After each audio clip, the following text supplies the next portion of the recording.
you. Connect Care Cube, Nizamabad's first doctor appointment booking app. Find your trusted doctor and book appointments in seconds.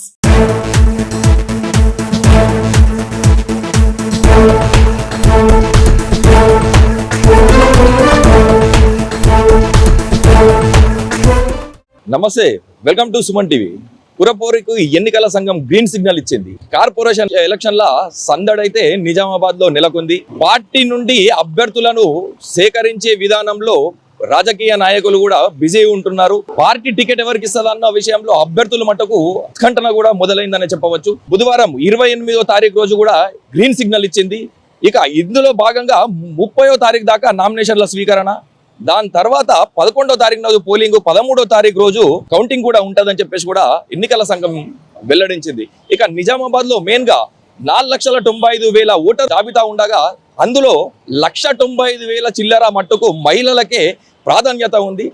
మిగతా 1,65,000 చిల్లర పురుషులు కూడా ఉన్నారు. దీంట్లో మహిళా ఓటింగ్ ఎక్కువగా ఉండటంతో రిజర్వేషన్ లో కూడా మహిళలకే ఎక్కువ ప్రాధాన్యత ఇచ్చినట్టు కూడా తెలుస్తుంది. ఇక 11వ తారీఖు ఎలక్షన్లు ఉండటంతో అభ్యర్థులు తమ తమ విధానాలలో బిజీగా ఉంటున్నారు. ఎవరికి టికెట్ కేటాయిస్తారు అన్న దాంట్లో ఉత్కంఠనైతే మొదలైందనే చెప్పవచ్చు.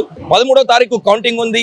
అలాగే 16వ తారీఖు రోజు మేయర్ సీటు ఎవరు కైవసం చేసుకుంటారు అన్న ఉత్కంఠనైతే మొదలైన చెప్పవచ్చు. ఇక్కడ మనం చూసుకున్నట్టయితే టీటీడీ కళ్యాణ మండపం దగ్గర పోలీసులు తమ తమ కార్యాచరణలను మట్టుకు సిద్ధం చేశారు. అన్ని ఏర్పాట్లు కూడా నిర్వహించారు. నామినేషన్ల స్వీకరణ మట్టుకు మొదలైందనే చెప్పవచ్చు. తమ తమ బలాలను నిరూపించుకోవడానికి మున్సిపల్ ఎలక్షన్లో మట్టుకు రగడ మొదలైందని చెప్పవచ్చు.